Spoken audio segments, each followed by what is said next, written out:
Yesu asifiwe. Haleluya, wana wa Mungu. Ninawapenda. Hebu mpungie ndugu yako mkono, mwambie nakupenda, nimekuona wewe ni ndugu yangu. Amen. Binafsi namshukuru Mungu ambaye amenipa neema ya kuweza kuona siku ya leo, na zaidi ya yote kuweza kukusanyika, na zaidi tena kukusanyika kwa ili ya kumwabudu yeye. Amen. Namshukuru pia kwa namna pekee amenipa neema kuweza kusimama mbele ya watoto wake watakatifu wake waitwao kwa jina lake. Hebu mwambie ndugu yako, wewe ndio mtakatifu huyo. Wewe ndio mteule huyo. Binafsi tena namshukuru Mungu ambaye amekupa binafsi kuweza pia kukusanyika siku ya leo. Naamini ya kwamba Mungu ana kusudi jema na mpango mzuri juu ya maisha yako ya sasa na ya baadaye. Mwambie ndugu yako, Mungu ana mpango mzuri juu ya maisha yako ya sasa na baadaye. Amen. Basi naomba tushirikiane somo la siku ya leo au neno la Mungu kwa siku ya leo. Na neno la leo tunaweza kupata kutoka katika kile kitabu cha waraka wa kwanza wa Petro mlango ule wa 4. Tutaendelea hata ule mstari wa 5. Mlango wa 4 mstari wa kwanza hata ule mstari wa 5. Naomba twende pamoja. Una Biblia yako? Naomba twende pamoja. Naposoma hebu na wewe soma. Amen.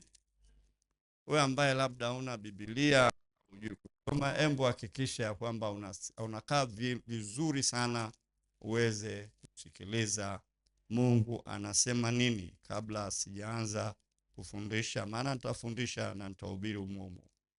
Amen.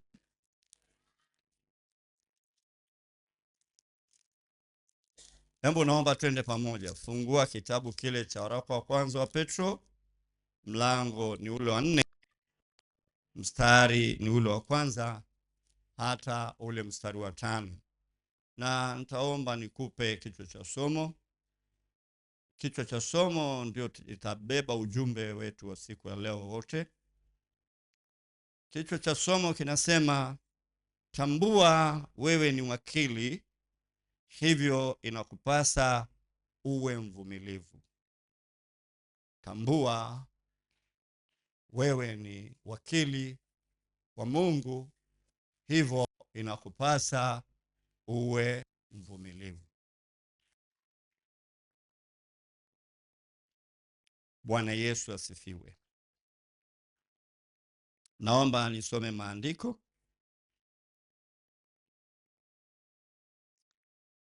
Basi kwa kuwa Kristo aliteswa katika mwili wake, ninyi nanyi jivikeni silaha ya nia ile ile, kwa maana yeye aliteswa katika mwili, ameachana na dhambi. Tangu sasa msiendelee kuishi katika tamaa za wanadamu, bali katika mapenzi ya Mungu wakati wenu uliobaki wa kukaa hapa duniani. Maana wakati wa maisha yetu uliopita watosha kwa kutenda mapenzi ya mataifa, kuishi katika usinzi, tamaa, ulevi na karamu za kula na kunywa. Vileo naomba nirudie. Na karamu za kula na kunywa, vileo kupindukia, na ibada haramu ya sanamu,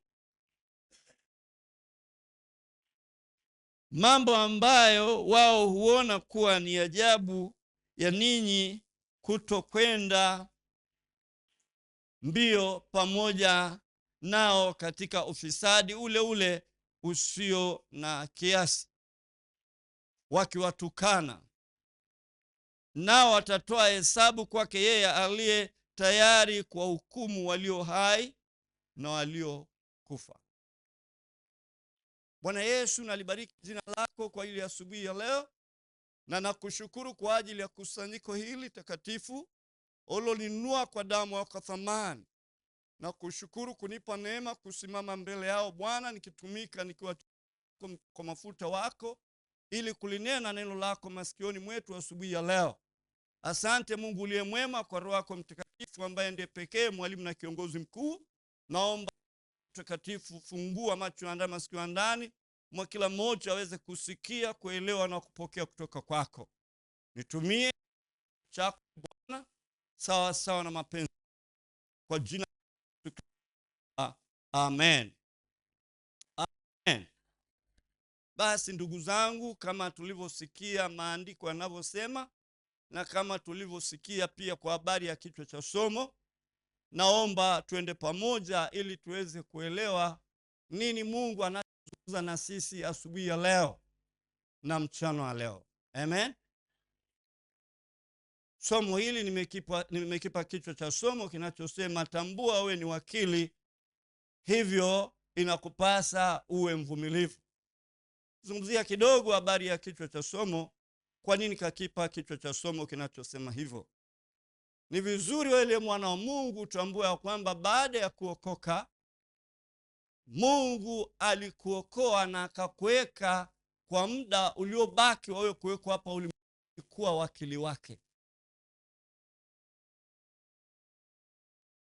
Mungu baada ya kukuokoa kwa muda uliokubalika mbele zake wewe kuendelea kuwekwa hapa duniani, tambua ya kwamba amekuweka uwe wakili wake. Wakili ni mtu wa namna gani? Wakili ni mtu anayemwakilisha mtu mwingine. Amen.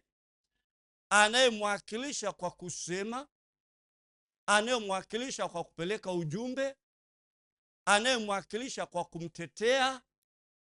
Mahakamani tunasikiaga wanasema wako mawakili. Unasikia mtu anasema na kesi lakini nimemweka wakili. Ukisikia kwamba amemweka wakili, maana yake yule wakili atasimama kwa niaba yake, atasimama kusema yale ambayo yeye alitakiwa aseme. Kama ni kujitetea, yule wakili atasimama kumtetea yeye. Amen. Haleluya. Kama ni maswali, ataulizwa yule wakili maswali ya mhusuyo yule ambaye yuko kwa sababu yake kama wakili wake. Nataka uelewe maana wakili. Sasa nikasema baada ya wewe kuokoka, amen, na Mungu akakubali uendelee kuishi hapa duniani, kuna namna anavyotaka uishi tofauti na ulivyokuwa unaishi kabla ya kuokoka.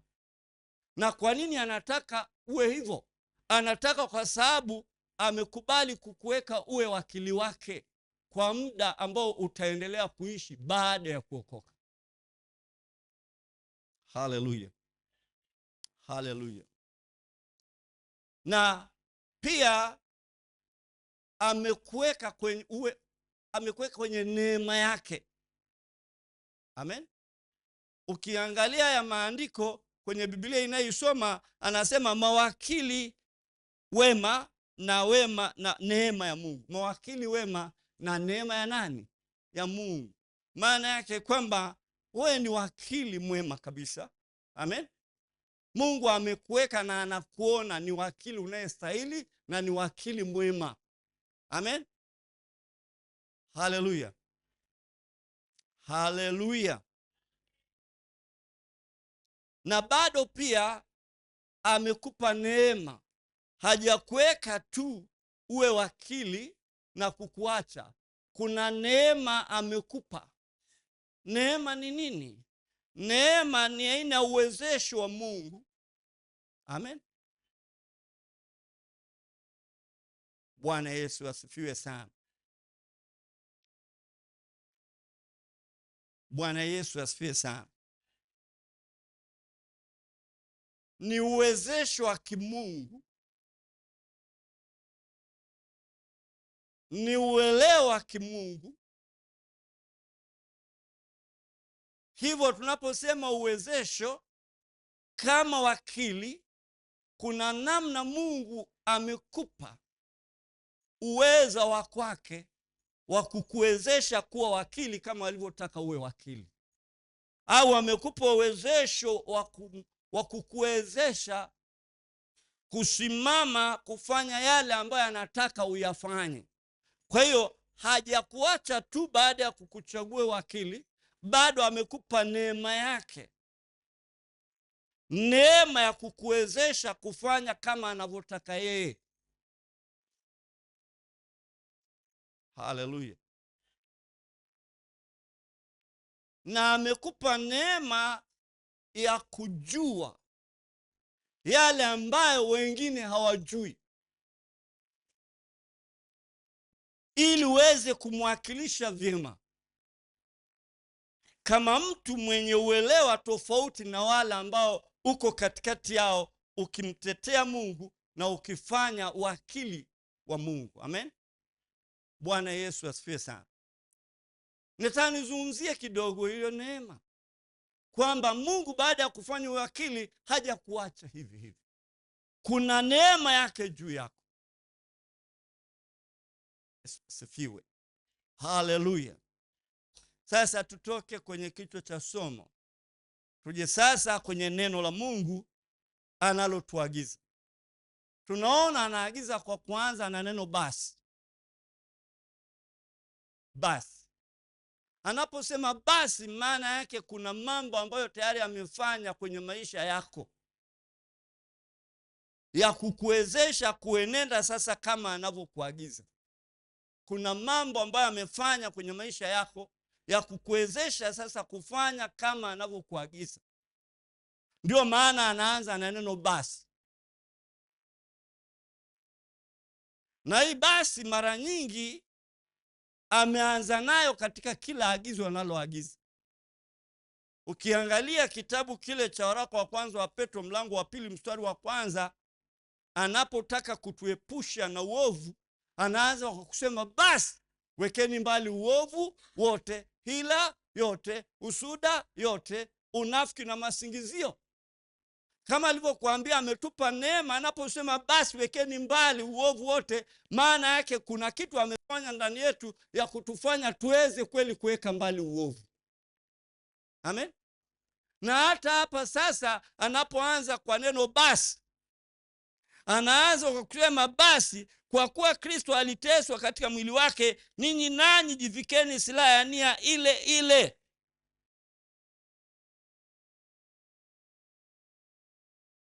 Bwana Yesu asifiwe sana.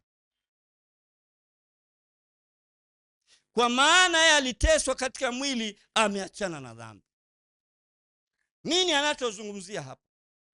Anasema hivi, basi kwa kuwa Kristo aliteswa katika mwili wake.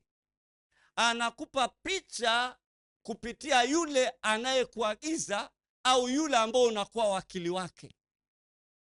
Maana wewe ni wakili wa Yesu. Amen. Ni wakili wa Yesu. Amen. Sasa anakuambia angalia, huyu anayekuweka kuwa akili, kwamba yeye mwenyewe, amen, alipokuwa katika mwili akimwakilisha Mungu, kama wewe leo ulivyo katika mwili, alikutana na mateso. Alikutana na nini? Na mateso. Amen. Ndio maana anasema basi kwa kuwa Kristo aliteswa katika mwili, na ninyi jivikeni nia ile ile iliyokuweko ndani ya Kristo. Bwana Yesu asifiwe sana. Haleluya. Ninyi nanyi jivikeni silaha ya nia ile ile, kwa maana yeye aliteswa katika mwili, ameachana na dhambi. Amekupa picha kwamba yeye alikutana na nini na nini kilichotokea baada ya kukutana na hicho alichokutana nacho. Maana yake alipokuwa katika mwili, kama sisi tulivyo katika mwili, akimwakilisha Mungu hapa duniani. Maana Yesu wakati alipokuwa katika mwili ni mwanadamu 100% kimwili, na alikuwa ni Mungu 100% kiroho. Amen. Na alipokuwa anamwakilisha Mungu akiwa katika mwili huu, alikutana kitu inaitwa mateso. Amen. Haleluya. Na kilichotokea baada ya kuweza kukabiliana nayo mateso na akastahimili, Biblia inasema aliachana na dhambi. Aliachana na nini? Na dhambi. Sasa anatuambia sisi, na sisi vivyo hivyo tujivike silaha ya nia ile ile iliyokuwa ndani ya Kristo. Hii nia ilikuwa nia namna gani? Amen. Yesu alipokuwa katika mwili akimwakilisha Mungu kama wakili, amen,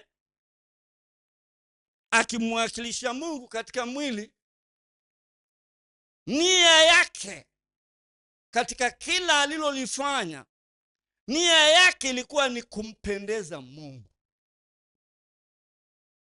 Hakuwa na nia ya kufanya lolote alilofanya kwa kujipendekeza kwake. Hakuwa na nia yoyote aliyokuwa, hakuweza kufanya lolote alilolifanya kwa nia ya kupendezesha dunia au kupendezesha watu. Kila alilotaka kulifanya lazima hakikishe ya kwamba linampendeza Baba yake ambaye ni wakili, amekaa kama wakili wake. Tunamuona wakati fulani mkuu mmoja wa Wayahudi au mkuu mmoja wa Wayahudi au mkuu wa dini ya Kiyahudi alimjia Yesu. Biblia inasema katika kile kitabu cha Yohana mlango wa 3, kuna mtu mmoja anaitwa Nikodemo, ni mkuu wa Wayahudi, ni mwalimu mkubwa sana wa Wayahudi. Alimwangalia Yesu aliyokuwa anayafanya na jinsi ambavyo alikuwa anafundisha na mambo yaliyokuwa anayafanya, akahakikisha kwamba huyu mtu hayuko peke yake, huyu mtu yuko na Mungu. Hapa alipo anamwakilisha nani? Mungu. Na huyu mtu nikimfuata kuna kitu nitapata kwake. Biblia inasema yule mkuu wa Yahudi alimwendea Yesu usiku, maana nafikiri aliogopa dini yake ikimwona wakati anamfuata Yesu. Biblia inasema akamwendea akamwambia, mwalimu, rabi, tunajua kwamba umetoka kwa nani? Kwa Mungu. Maana hakuna mtu anayeweza kufanya mambo haya unayoyafanya isipokuwa yuko na nani? Yuko na Mungu. Kwa hiyo walipomwona Yesu wanamjua Mungu, wakamwona katika hali ile ya kawaida, mwanadamu wa kawaida, maana amevaa mwili kama wanadamu wengine. Lakini akagundua ya kwamba pamoja na kwamba ni mtu tunavyomwona, lakini huyu mtu hayuko peke yake, yuko na Mungu. Haya mambo anayoyafanya ni ya Mungu, Mungu ndiye anaweza kuyafanya. Haleluya. Hebu soma hapo kidogo, Yohana 3:1-4. Basi palikuwa na mtu mmoja wa Mafarisayo, jina lake Nikodemo, mkuu wa Wayahudi. Huyo alimjia usiku akamwambia, Rabi, twajua ya kuwa mwalimu umetoka kwa Mungu, kwa maana hakuna mtu awezaye kuzifanya ishara hizi uzifanyazo wewe isipokuwa Mungu yu pamoja naye. Mpaka pale. Nini nachotaka uone pale? Anamwambia twajua ya kwamba umetoka kwa Mungu, kwa sababu hakuna mtu awezaye kuzifanya mambo haya unayofanya, ishara kama zinazofanya, isipokuwa huyo mtu yuko pamoja na Mungu. Anaposema hakuna mtu, maana yake anamuona Yesu kama mtu wa kawaida. Lakini pamoja na kumuona kama mtu wa kawaida, anagundua ya kwamba huyu mtu hayuko peke yake, yuko na Mungu. Huyu mtu anamwakilisha Mungu, kwa sababu mambo haya anayoyafanya sio ya mwanadamu. Hakuna mwanadamu anaweza kufanya, ni Mungu ndiye anaweza kufanya. Kwa hiyo kwa kifupi tunaweza kusema Yesu alikuwa anamwakilisha nani? Mungu. Amen. Ukisoma pia kitabu cha Yohana 1:18 anasema hakuna mwanadamu yote aliyeshawahi kumwona Mungu, ila Mungu mwana pekee aliye katika kifua cha Baba, huyo ndiye aliyemfunua. Inaonyesha wazi anachozungumzia pale, anazungumzia habari ya kwamba ukitaka kumwona Mungu, ukitaka kumjua Mungu, sharti umjue Yesu. Ukitaka kumwona Mungu, sharti muone Yesu kwanza. Haleluya. Sasa anaposema na ninyi jivikeni nia ile ile, nia ile ile iliyokuwa ndani ya Yesu.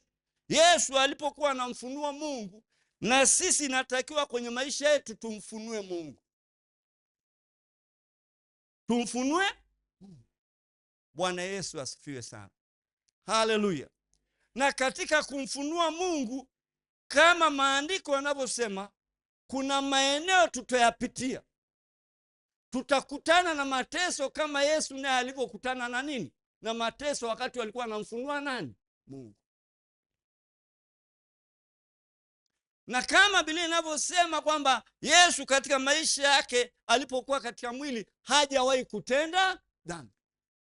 Ndio maana anasema kwamba alipoteswa katika mwili ameachana na dhambi. Dhambi imekaa mbali wala ikumsogelea. Maana yake ni nini? Kwa kadri alivyokuwa anamfunua Mungu, ndivyo dhambi inavyokaa mbali. Bwana Yesu asifiwe sana. Ni kweli alikuwa na uwezo wa kushinda dhambi, maana ni mwana wa Mungu, lakini kadri anavyomfunua Mungu ndivyo dhambi inavyokaa mbali. Sijui nikuambie hivi. Yohana 1:4 anasema ndani yake ndimo kulimo uzima, na ule uzima ndio nuru ya watu, na nuru yang'aa gizani, wala giza halikuweza nuru.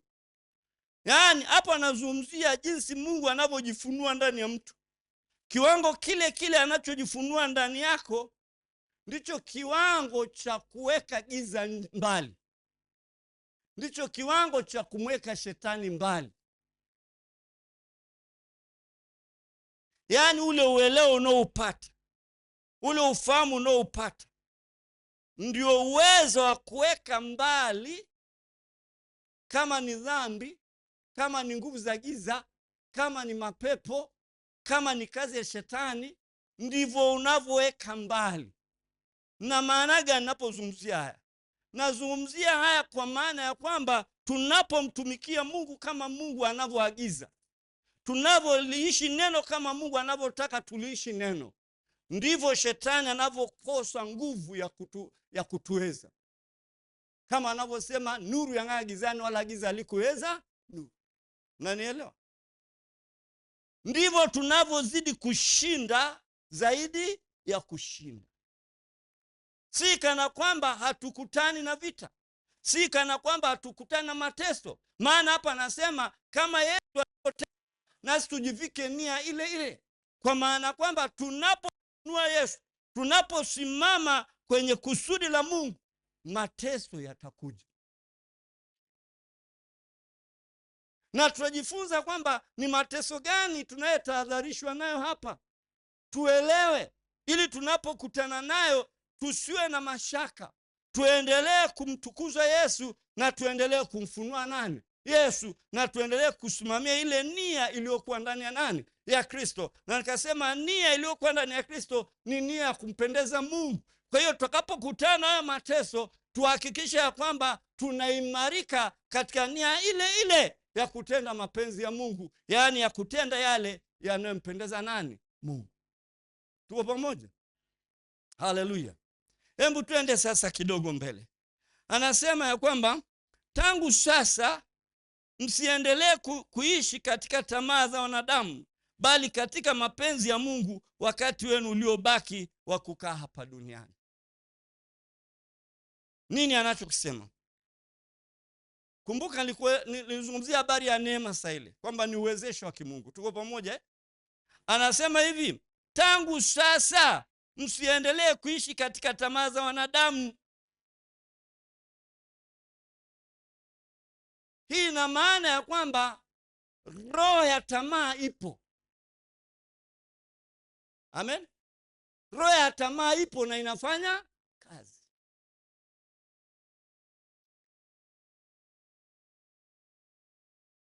Lakini maandiko inakuambia tangu sasa msiendelee kuishi katika tamaa za nini? Amen.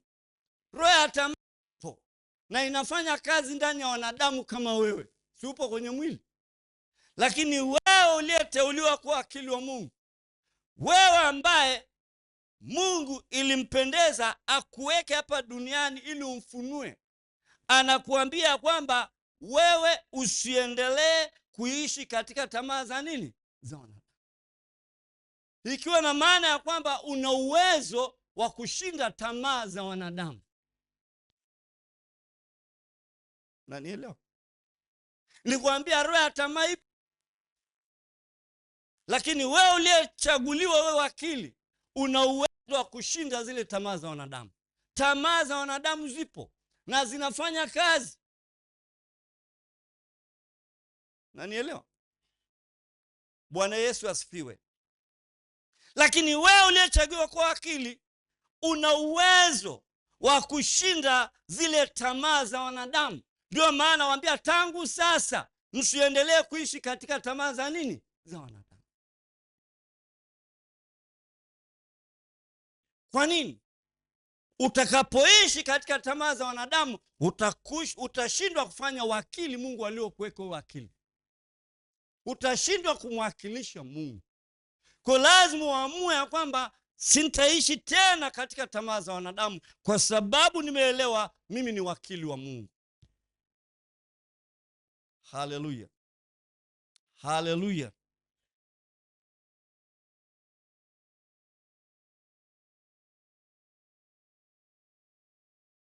Na utakapoelewa kwamba ni wakili wa Mungu na kuamua kukataa kuishi katika tamaa za wanadamu, ujue kwamba inakupasa kila unalolifanya ufanye yaliyo mapenzi ya nani? Mapenzi ya Mungu ni nini? Kuyafanya yale Mungu anayoyataka uyafanye kama wakili wake hapa duniani.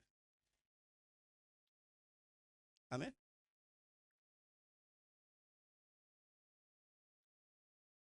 Kwa nini tunasema kuyafanya yale Mungu anayoyataka uyafanye ukiwa hapa duniani? Maana yake ni kwamba wewe ni mwanadamu, uko katika mwili. Kuna wakati wewe kama wewe utataka kuyafanya yale unayoyataka, yale unayoyapenda wewe. Na maana hii kwamba unapotaka kuyafanya yale unayoyataka, yale unayoyapenda, maana yake yale unayoyataka na unayoyapenda yamkini inaweza kuwa kinyume na nani? Na Mungu. Sasa hayo ndio ya kuyakataa. Na wakati mwingine, kwa sababu uko kwenye dunia na uko kwenye dunia yenye watu, kuna wakati watu wanataka uyafanye wanaowataka wao. Uyafanye yale ambao wanataka wao. Na yamkini yale wanayotaka wao, kwa sababu bado hawajamjua Mungu na hawana uwakili wa Mungu, wanayafanya yale ambayo yanawapendeza wao, sio yanayopendeza Mungu. Sasa kwa sababu wewe na uko katika mwili huu, wanakuona kama mwanadamu wa kawaida, watataka uyafanye yale ambayo wanataka wao, kwa nia ya kutaka uwapendeze wao. Amen.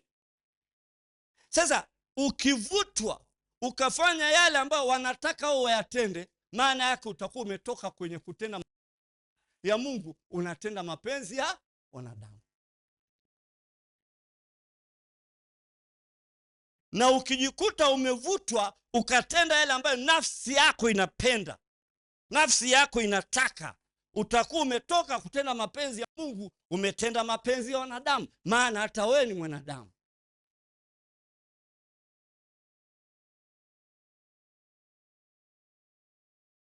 Na Mungu hakukuita umtumikie upotee. Amekuita umtumikie uwe na uzima wa milele.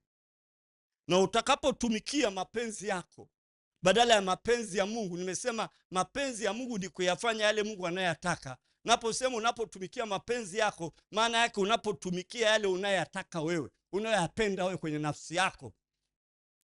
Ndio Biblia inasema, je, ukipata vyote vya ulimwengu huu lakini nafsi yako ikaangamia milele motoni, utatoa nini iwe fidia nafsi yako? Kwa lazima uepukane na yale ambayo nafsi yako inataka.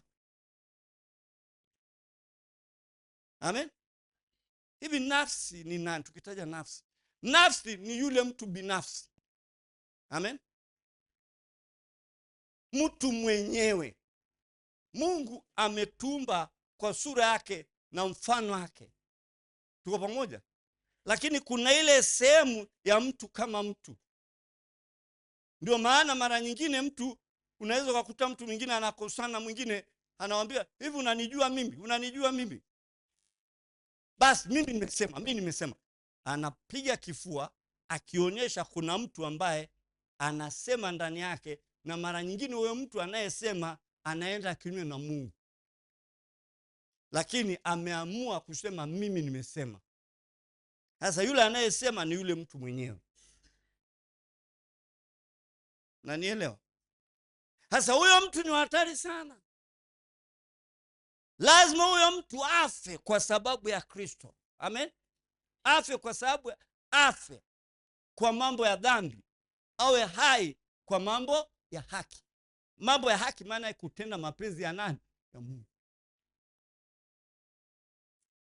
Haleluya. Tuko pamoja? Bwana Yesu asifiwe sana.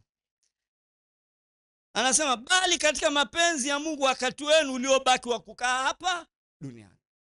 Kwa hiyo ndugu zangu, napenda kusema kwamba wakati unazaliwa Mungu alijua utazaliwa tarehe ipi. Amen. Wakati ulipofika wa kuokoka Mungu alijua utaokoka, kwa sababu kama uko hapo umeokoka kwa kusikia neno la nani? La Mungu. Imani chanzo chake ni kusikia, na kusikia huja kwa neno la Kristo. Kama kweli ndugu yangu umepitia mlangoni ukaja kwa Yesu. Amen. Yesu alijua hiyo siku ya kuokoka kwako, alijua. Na ndio maana alituma neno lake siku hilo kwako ukaokoka. Amen. Na kama ni hivyo, Mungu anajua muda wako wa kukaa hapa duniani. Mimi ni mchungaji lakini naweza nisijue siku yako ya kukaa hapa duniani. Wewe mwenyewe hujui siku yako ya kukaa hapa duniani, lakini yeye anajua siku ya kukaa kwako duniani. Lakini asubuhi ya leo anakuagiza kwamba muda wako wote uliobaki wa kukaa hapa duniani uwe ni muda wa kutenda mapenzi ya Baba. Uwe ni muda wa kutenda mapenzi ya nani? Ya Mungu. Kwa nini nasisitiza neno hilo? Ili tusicheze. Ili tufanye nini? Tusicheze. Wiki iliyopita tulikuwa tunaangalia habari ya kushuhudia, kwamba hatujawekwa hapa duniani tukae tu. Kuna wakati tutaulizwa juu ya talanta tulizopewa. Kuna wakati tutadaiwa damu ya watu mikononi mwetu tusipotumia muda wetu tuliopewa kukaa hapa duniani jinsi inavyotakikana. Sasa baada ya kuokoka uliwekwa pia uwe shahidi wa Yesu, washuhudie watu habari za Yesu. Haleluya. Haleluya. Kwa nazungumzia hilo eneo kidogo. Nazungumzia hilo eneo kidogo ili utunze muda wako wa kukaa hapa duniani. Maana Mungu anajua utakaa kwa muda upi. Na yamkini inawezekana ndio maana leo anakukumbusha kwa habari wa wakili uliopewa wakati unapokuwa hapa duniani. Ili tusijisahau. Tujua kwamba sisi ni mawakili. Unajua wakili kama wakili yeyote wa serikali anayejitegemea, mara nyingi anadumu kuangalia sheria. Amen. Kila wakati anarudia, anajua sheria. Lakini kila wakati anarudia kusoma na kuelewa na kusoma na kuelewa. Kwa nini? Ili aweze kufanya kazi vizuri ya wakili wake. Na ndio maana sisi baada ya kuokoka kila wakati natakiwa tusikie neno la Mungu linasema nini, tusome neno la Mungu tujue linasema nini, ili tuweze kufanya kama anavyotuagiza, kama anavyotufundisha. Haleluya. Na Mungu hakukuacha hivyo hivyo katika bidii yako peke yako. Ulipookoka kuna kitu amefanya ndani yako. Kwanza amekupa shauku ya kuhitaji neno la Mungu. Pili, amekupa ufunuo wa kulielewa neno la Mungu. Ndio maana ya kuokoka tu kuna kitu imeingia. Kama umepitia mlangoni, kama umepitia, maana kuna wengine wanakwea kwingineko. Biblia inasema, Yesu anasema mimi ni mlango wa kondoo. Mtu aingiaye kwa mimi ataingia na kutoka, naye atapata malisho.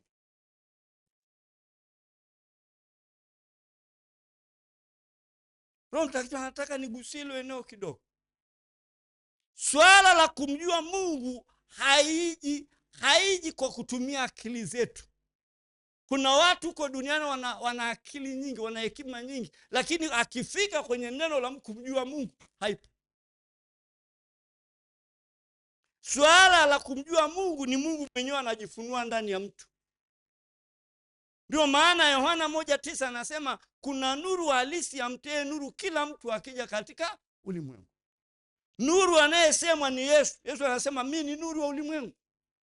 Mtu anayezungumzwa ni wewe. Kuja kwa nuru, kuja kwa Yesu ndani ya mtu ndio mwanzo wa kutua nuru kumjua Mungu wa kweli. Sasa nikizungumzia habari ya mlango kidogo. Mlango ni Injili. Anaposema mimi ni mlango wa kondoo, mtu aingiaye kwa mimi ataingia na kutoka, naye atapata malisho. Anazungumzia juu ya kile kinachotokea baada ya mtu kuamini Injili. Kwamba unaweza ukafundishwa neno la Mungu ukalielewa. Unaweza ukasoma neno la Mungu ukalielewa kwa sababu umepitia mlangoni. Tunapozungumzia habari ya kukwea kwingineko, kuna wengi wamefanyika wa Kristo, lakini sio kwamba wameamini Injili. Inawezekana wameamini mambo mengine. Kuna wengi wamekuja ndani ya Ukristo kwa sababu ndugu zao ni wa Kristo, sababu wazazi wao ni wa Kristo. Kwa anajiunganisha tu na Wakristo, lakini hajapitia mlangoni, hajasikia Injili ya. Ngoja nitoke kule, tuje kwenye somo letu leo. Bwana Yesu asifiwe sana. Haleluya, haleluya. Anaendelea kusema kwamba maana wakati wa maisha yetu uliopita watosha kwa kutenda mapenzi ya mataifa. Hapa tunaonyeshwa sasa kwamba kabla hatujaokoka tulikuwa tunatenda mapenzi ya mataifa.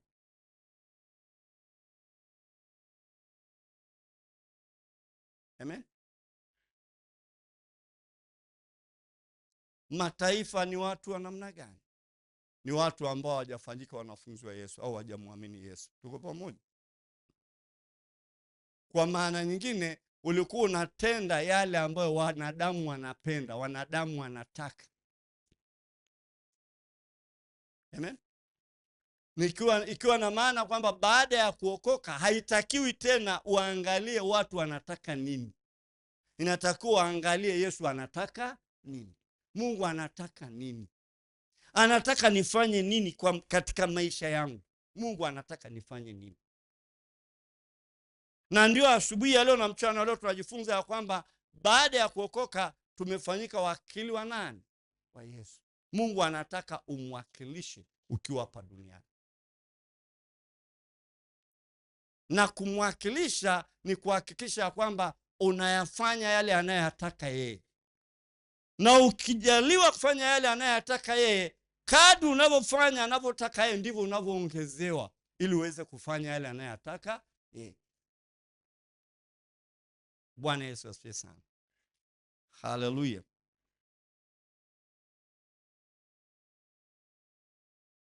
Anasema kuishi katika usinzi, tamaa, ulevi na karamu za kula na kunywa na kunywa vileo kupindukia.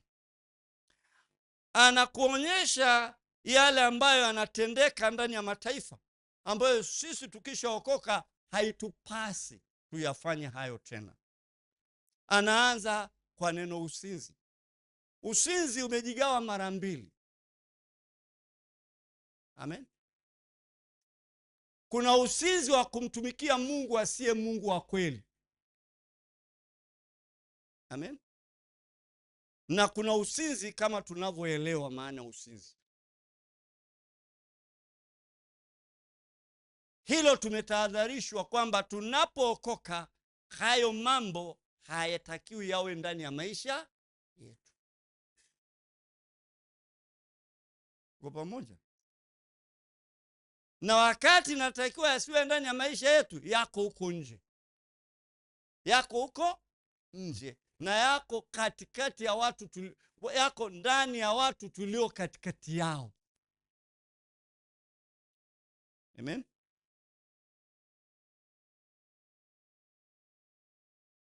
Bwana Yesu asifiwe sana. Tamaa, ulevi na karamu za kula na kunywa vileo kupindukia na ibada ya sanamu.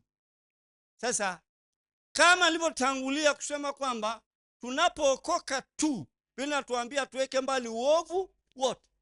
Hilo ni agizo la Mungu. Na kama mtu amepitia mlangoni na amepewa uwezo wa kuweza kusikia neno la Mungu na kulielewa neno la Mungu, unajua neno la Mungu ni uwezo wa Mungu, ni nguvu za Mungu. Amen. Likiingia ndani yako kupitia ile imani ulioamini hilo neno, ukaliruhusu liingie ndani yako, linakufanya kama Mungu anavyotaka au linakubadilisha. Kama kweli umepitia mlangoni, lazima neno la Mungu likubadilishe. Kama kweli umepitia mlangoni kwa kuamini neno la Mungu, lazima neno la Mungu likubadilishe. Amen. Sasa kama kweli ndivyo ilivyo, mabadiliko yakaingia ndani yako, ukakaa kama wakili wa Mungu, hapo ndipo vita vinapoanza tena. Hapo ndipo vita vinavyoanza. Bwana Yesu asifiwe. Na nia na makusudi kujifunza hili neno ni jinsi inavyotakiwa uwe. Baada ya kuingia sasa kwenye wakili wa Mungu na vita vikaanza, inatakiwa uweje? Lazima utambue ni wakili, na kama ni wakili vita vipo, na vita hivyo vitaleta mateso. Kinachotakiwa uvumilie bila kuangalia wanavyotaka wao, wanaotaka uyatende mapenzi yao, uendelee kukaza kutenda mapenzi ya nani? Ya Mungu. Amen. Ni kweli watainuka kusema mambo mabaya juu yako. Ni kweli watahakikisha hata wanakusingizia, ili mradi wahakikisha ya kwamba unaacha kutenda mapenzi ya Mungu ili utende mapenzi yao. Bwana Yesu asifiwe sana. Ndugu yangu, elewa ni wakili wa Mungu. Yanapotokea hayo, hakikisha unadumu kwenye uelewa wa kutosha, kama tunakofundisha asubuhi leo na mchana wa leo. Uhakikishe unadumu katika uelewa wa kutosha. Uelewa namna gani? Uelewa kujua kwamba we ni wakili, unamwakilisha Mungu. Kiukweli watu hamtaki Mungu. Kiukweli watu hawataki kuenenda kama Mungu anavyotaka. Kiukweli wanadamu hawataki kutenda mapenzi ya Mungu, wanataka kutenda mapenzi yao. Wanapenda kutenda mapenzi ya dunia. Sasa wewe kama umechaguliwa na umeamua kutenda mapenzi ya Mungu, dunia itakuchukia, dunia itakutenga, dunia itakunenea mabaya. Na dunia sio dunia ardhi, ni wanadamu ambao wako nje ya Mungu.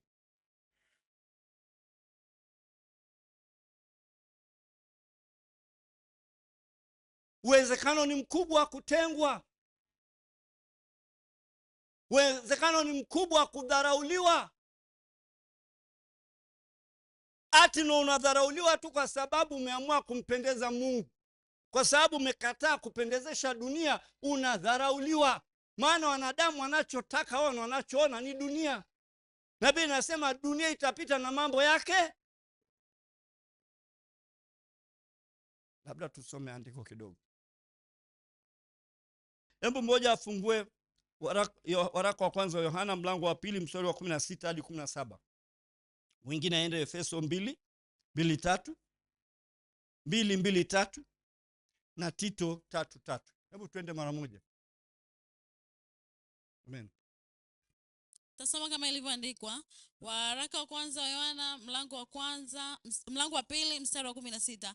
Maana kila kilichopo duniani, yaani tamaa ya mwili na tamaa ya macho na kiburi cha uzima, havitokani na Baba, bali vyatokana na dunia. Na dunia itapita pamoja na tamaa zake, bali yeye afanyaye mapenzi ya Mungu adumu hata milele. Biblia inatuwekea wazi kwamba tamaa zipo duniani. Amen. Na tamaa na kiburi ya uzima, inasema havitokani na Baba, yani inatokana na Mungu, inatokana na dunia. Sasa dunia sio dunia ardhi. Dunia yuko mtawala wa dunia ambaye ni Shetani, na wako watendakazi wake ambao wako hapa dunia ambaye ni wanadamu. Tuko pamoja? Amen. Asema dunia itapita na mambo yake na yale yanayotendwa ndani ya dunia. Kwa hiyo ukiamua kutumikia mapenzi yako, ukiamua kutumikia mapenzi ya wanadamu, siku moja hivyo vyote vitapita. Maana wanadamu unaowatumikia watapita, na wewe unayejitumikia utapita. Biblia inasema bali yeye atendaye mapenzi ya Mungu adumu hata. Na Mungu amekuweka duniani uyatende yale anayotaka yeye. Na asubuhi ya leo na mchana wa leo tunasema amekuweka wewe akili wake, umwakilishe yeye, utende yale anayotaka yeye. Yesu anataka wanadamu waokolewe. Yesu anataka wanadamu wamjue Mungu. Yesu alipokuwa duniani, Biblia inasema kila mahali Yesu alipopita alihubiri habari ya ufalme wa Mungu. Alihubiri mijini na vijijini habari ya ufalme wa Mungu, na kadri alivyokuwa anahubiri ndivyo alivyokuwa anasakwa kuuawa au kupigwa. Amen. Na mpaka mwisho wake tumeona ameuawa, na ameuawa kwa sababu ya dhambi ya wanadamu. Amen. Tunaambiwa tujivike silaha ya nia ile iliyokuwa ndani ya nani?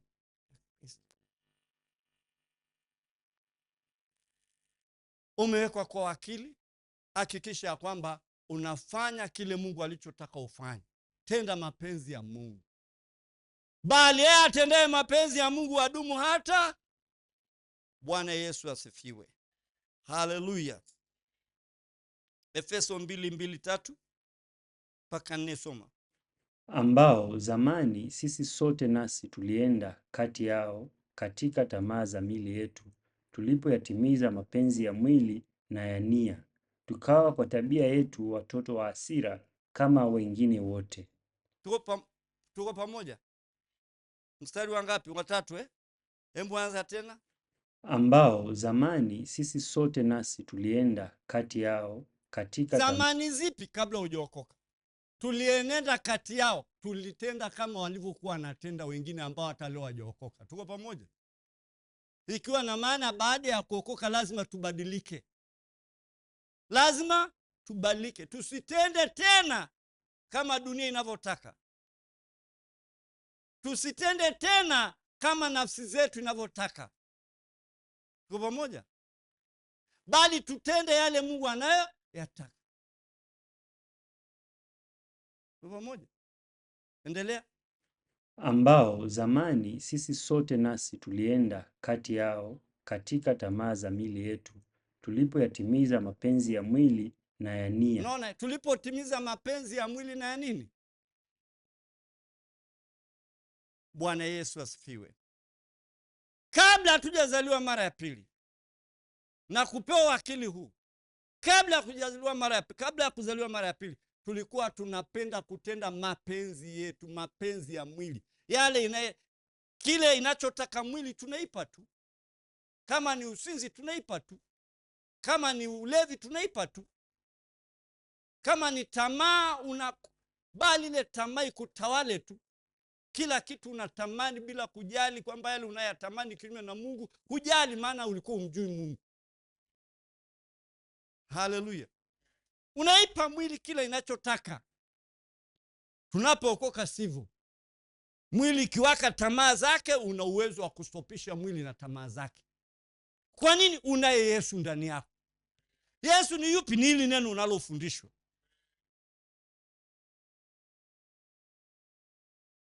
Ndio tatizo linatokea pale mtu anaposhindwa kuamini neno la Mungu jinsi linavyotakikana amini. Neno la Mungu ukiliamini ni uweza, ni nguvu. Ukiliamini na kupenda na kutaka kufanya kama inavyosema, unaweza kufanya kama inavyosema. Maana hilo neno ukiliamini ni nguvu ya kukuwezesha. Amen. Haleluya. Ndio maana nasema ndugu zangu, tusije kukusanyika tu kwa kutimiza wajibu. Tusije kukusanyika tu kwa sababu leo ni Jumapili na mimi nikakusanyike kama wengine tu. Tusije tukakusanyika tu. Ndio maana unakuja hapa, mtu anakuja mwingine anaweza akaja akalala. Yamkini humo ndani hakuna kitu kinachosumbua juu nini Mungu anasema, nini Mungu anataka nifanye. Sasa na ukitoka hapa ni mtaifa tu. Mara nyingi nasema mtu anaweza akaokoka na baki na jina, lakini taifa. Mataifa, unaposema mataifa, maana yake matendo yake, mienendo yake, maana yake lika. Ukiokoka, wewe ni wakili wa Mungu. Unatakiwa kumwakilishe Mungu. Watu wakitaka kumuona Mungu, wamuone Mungu kupitia wewe. Watu wakitaka kupokea uponyaji, wampokee uponyaji kupitia wewe. Wewe ni wakili wa Mungu. Watu wakitaka kupata maarifa, wapate maarifa kupitia wewe. Uwe na kitu cha kuambia watu. Lakini kama usikilizi ukajifunza, unajua inatakiwa ili neno lihame ndani ya makaratasi, likae ndani ya moyo wako. Ukikita imani pale, mambo makubwa yanafanyika kwenye maisha yako na kwa wale wengine utakaowasaidia. Maana ni wakili wa Mungu, inatakiwa wasaidie watu. Haleluya. Bwana Yesu asifiwe.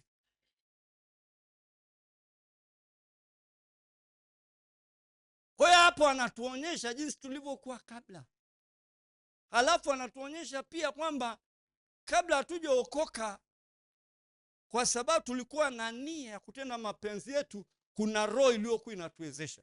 Kama vile tu pia tunapookoka na kumwamini Mungu, tukapewa neema, nikasema kuna nguvu ya Mungu inatuwezesha kutenda mapenzi ya nani? Vivyo hivyo mtu ambaye hajaokoka, kuna nguvu inatenda kazi ndani yake inayemfanya awe kama alivyo. Inayemfanya awe kama alivyo. Biblia inasema roho itendaye kazi ndani ya wana wa kuasi. Yaani ile roho inapata nguvu kufanya kazi ndani yao kwa sababu wako kinyume na neno la Mungu. Wanapenda kutenda mapenzi ya wanadamu, wanapenda kutenda mapenzi yao. Hivyo hiyo roho inapata nguvu ya kuwatumikisha kinyume na nani? Na Mungu.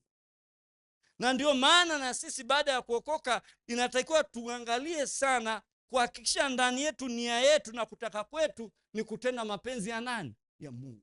Maana kwa kadri tunavyotaka kutenda mapenzi ya Mungu, ndivyo Mungu pia anatupa nguvu ya kuweza kufanya yaliyo mapenzi yake.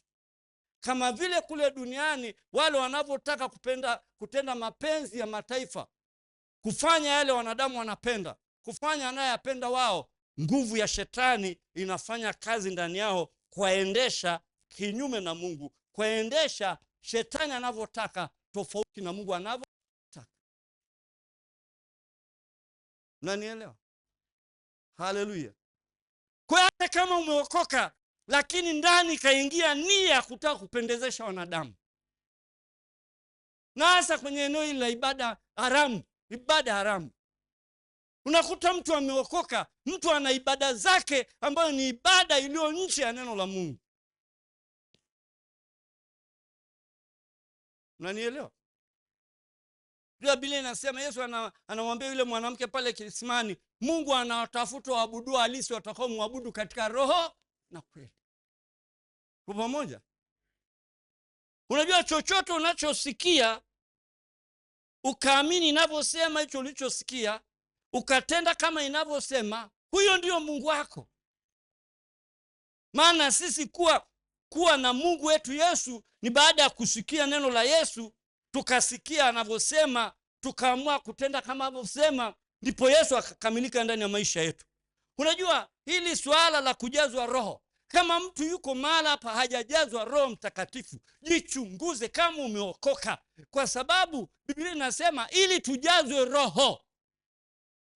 Amen. Ni pale tunapoamua kutenda kama neno la Mungu linavyosema. Uamuzi ule wa kuamua. Bwana Yesu asifiwe sana. Roho ananikumbusha habari ya kuungama au kutubu. Unajua, watu wanakosea pale kwenye kuungama dhambi. Wanakosea pale kwenye kuungama dhambi, kutubu dhambi. Neno kuungama ni kutubu na kugeuka au na kuacha, ndio inasema kuungama. Lakini watu wanaungama isivyopasa. Wanaungama lakini hawageuki, hawaamui kuacha kwenda kinyume na Mungu anavyo. Unanielewa? Sasa ikitokea hivyo kwamba mtu anaungama na mdomo tu, lakini moyoni hajaamua kugeuka,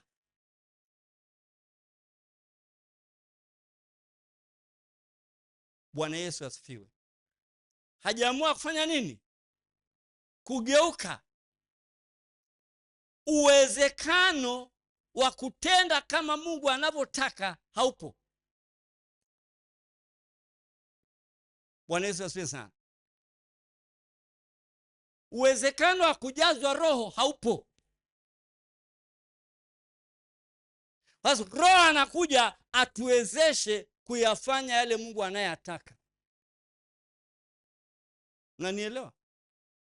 Lakini kama hujaamua kugeuka ili uenende kama Mungu anavyotaka, japo kuna magumu kama tunavyozungumzia hapa kwamba kuna mateso, atakuja akuwezeshe nini na wakati hujaamua kugeuka kwenda kama Mungu anavyotaka? Umetubu lakini bado unatamani kwenda dunia inavyotaka. Umetubu lakini bado vifurushi vipo ambavyo mnavishikilia, ambavyo yani unavishikilia. Kwa maana nyingine hukuamua kuviacha.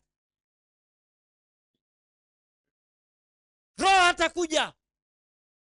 Roho anakuja mahali ambapo umesikia neno, umeungama na umegeuka, umeamua kugairi kwenda kama ulivyokuwa unaenda. Umeamua, maana yake mtu kugeuka, unaenda hivi. Kugeuka ni kugeuka hivi na kwenda njia nyingine tofauti na ile uliokuwa unaendea. Unanielewa? Lakini kuna watu wanatubu, nimeungama, lakini bado wanaendelea kusonga mbele. Maana yake wanataka watubu, nimeongozwa sala ya toba, lakini wanataka maisha yale yale aliyokuwa anaishi kabla hajaokoka au kabla hajatubu. Sasa Mungu ni Mungu achunguzaye moyo na kujaribu viuno.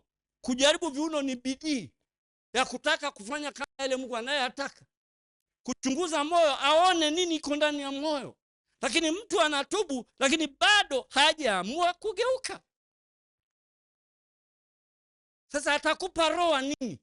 Na wakati anatakiwa akikupa roho, maana yake umegeuka, umeacha kwenda hivi. Na ukigeuka kwenda hivi, dunia itakutenga, dunia itakutema, itakuchukia, itakudhiaki, itakushtumu, itakupiga vita. Hivyo basi Mungu anakupa roho wa kukusaidia kwenda kama anavyotaka, pamoja na kukataliwa, pamoja na kutengwa, pamoja na kudharauliwa, pamoja na kushtumiwa.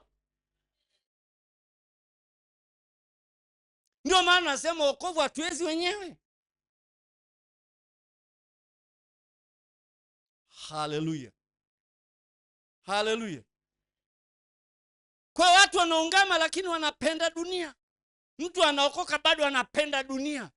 Ndio nikasema kwamba kwenye karamu wa ulafi unakuta mtu ameokoka, anajua kabisa hii ibada ni kinyume na neno la Mungu, lakini anasema itakuwaje? Ndugu yangu atanionaje? Rafiki yangu atanionaje? Rafiki yangu atakuonaje? Je, Mungu anakuonaje? Hivi tuko pamoja? Tuko pamoja? Maigo, tuko hapa. Ndivyo ilivyo. Unakuta Mungu, mtu haangalii Mungu anasema nini. Hapa anatuagiza karamu ibada ya nini? Haramu. Ibada ya sanamu, ibada haramu ya nini? Ya sanamu. Haramu maana yake ni kitu imeharamishwa kwa upande wa Mungu, haitakiwi. Hizo ibada ni haramu kwako wewe ukishiriki.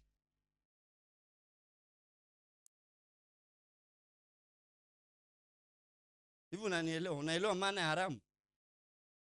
Haramu ni kitu ambayo haifai. Hai kama ndugu zetu wale wanasema nyama ya nguruwe haramu, na nakataa, si ndio? Sasa hayo ya mataifa au ibada ya sanamu kwako wewe ni haramu, haitaki ushiriki. Lakini mtu anashiriki, anasema nisiposhiriki ndugu yangu atanionaje? Nisiposhiriki rafiki yangu atanionaje? Bila kujiuliza kwamba huyu Mungu aliyeniagiza ananionaje?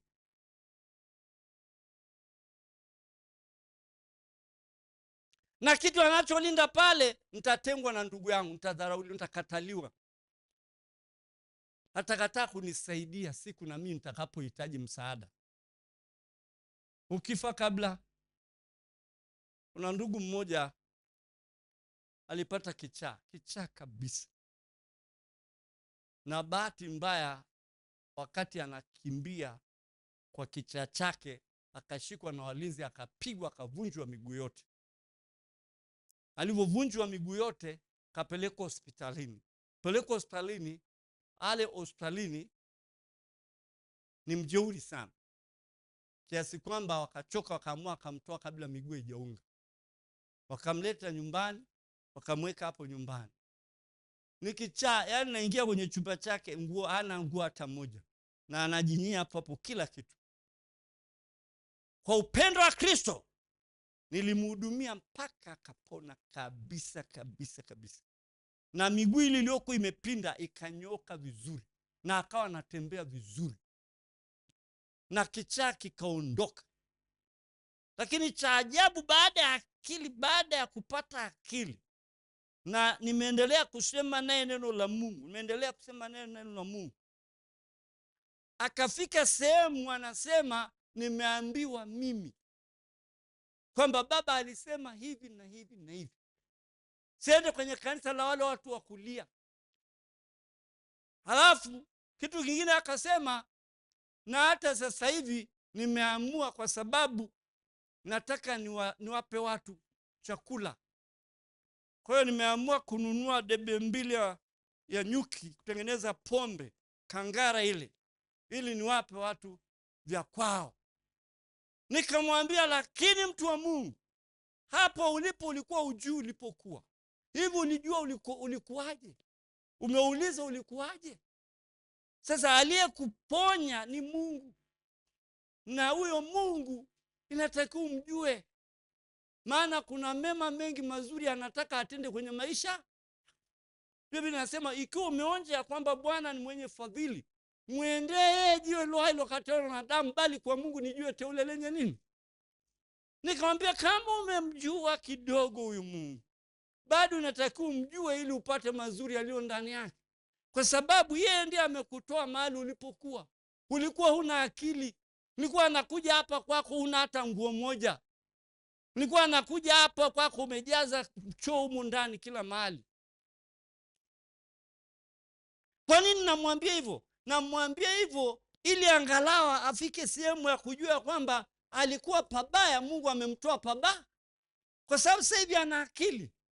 Lakini akafika sehemu ya kusema ya kwamba nitaeleweka vibaya na watu, maana nataka na mimi vijana wangu ni watairi kimila, ili wanadamu wanione na mimi nimekuwa baba.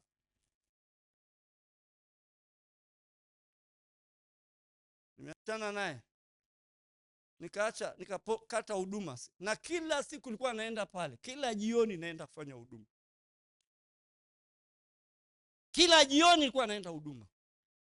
Kilichotokea ni kwamba ugomvi tu katokea kidogo, ugomvi katokea kidogo.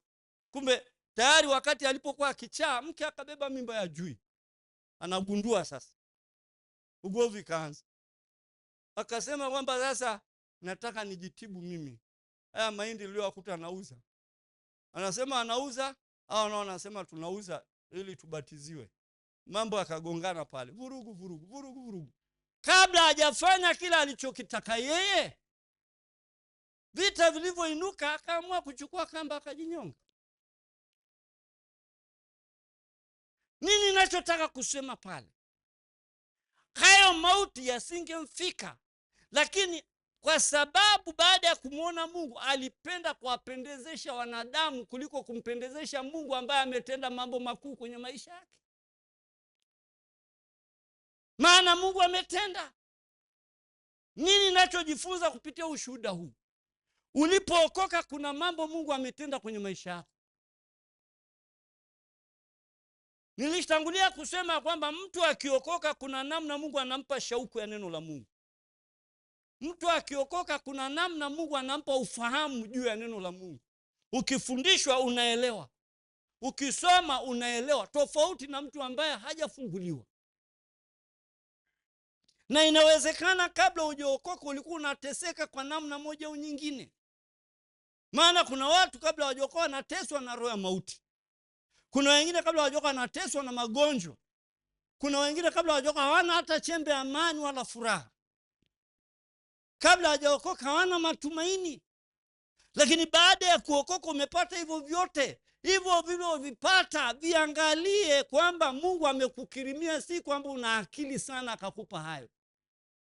Ni kwamba amekupa kwa neema tu baada ya kumwamini. Sasa kinachohitajika, kaza kufanya mapenzi yake ili aendelee na yeye kufanya yale yaliyo ya kwako kwenye maisha yako. Maana pengine unahitaji uzima wa milele, ili Mungu aendelee kukutengenezea njia. Amen. Pengine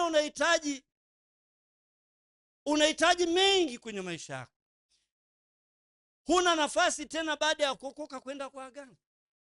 Baada ya kuokoka sasa hivi anayetakiwa umtegemee ni Mungu. Ili Mungu ajifunue kwenye maisha yako, akikuwezesha tenda mapenzi ya nani? Kama ni ulinzi, tenda mapenzi ya nani? Bwana Yesu asifiwe sana. Haleluya. Kama ni ulinzi, tenda mapenzi ya nani? Lakini tunapookoka tunatawaliwa na hila. Utapata wapi ulinzi wa Mungu? Mimi nasema Mungu walinda wasiokuwa na hila. Unanielewa? Haleluya. Baada ya kuokoka, taka kutenda mapenzi ya Mungu. Tenda yale Mungu anayataka, hata kama wanadamu watakuonaje. Usiangalie wanadamu watakuelewaje, watakuonaje. Angalia Mungu atakuelewaje, atakuonaje. Na angalia mwanadamu ambaye ni kibatari tu, saa moja tu amezimika kama kibatari, atakusaidia nini?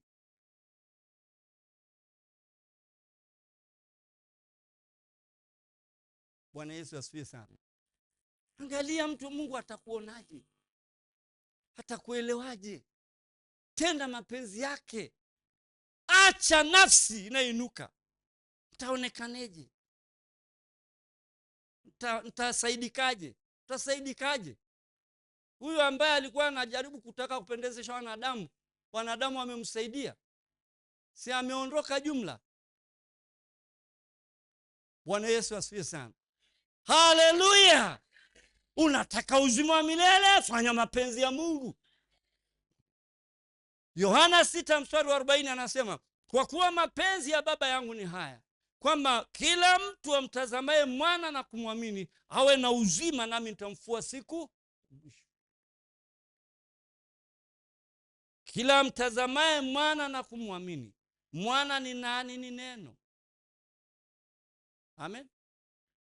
Imani inajifunua kwa kupitia matendo, jinsi tunavyotenda kama neno linavyosema. Imani pasipo matendo imekufa nafsini mwake.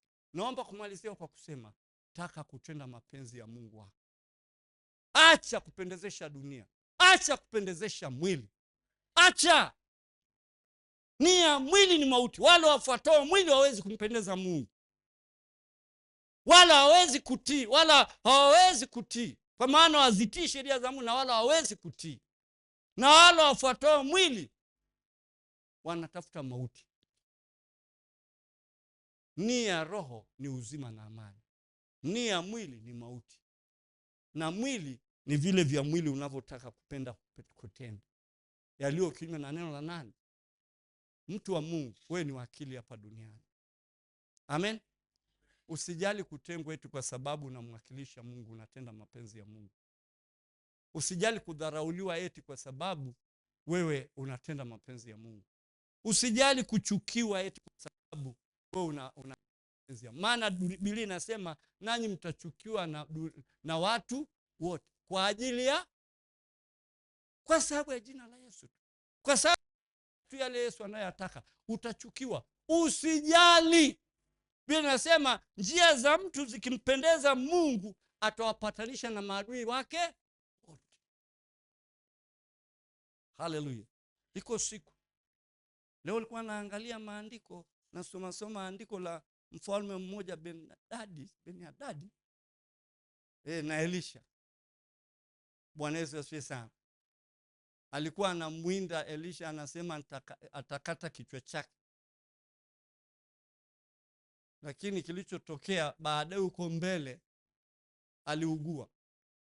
Alipougua, naye ndiye amesababisha njaa ikaja kwenye ile nchi. Njaa ikaja mpaka watu wanakula watoto wao, mpaka kichwa cha punda kinauza nani ngapi? 800 sijui. Nini kibaba cha nini cha mavi ya njiwa, watu wananua mavi ya njiwa ili wale. Kisa ni mfalme na anapingana na mtumishi wa Mungu Elisha. Lakini ilifika siku alipougua, alikusanya mali kumpelekea Elisha ili kumwomba aje amtabirie kwamba atakufa au hata. Huyo unayemchukia, huyo unayempiga vita, iko siku utamtafuta. Simama kwenye neno la Mungu. Huyo anayekuchukia, huyo anayekupiga vita, huyo anayekudharau, iko siku atakuja mbele yako na kupiga magoti mbele yako. Simama.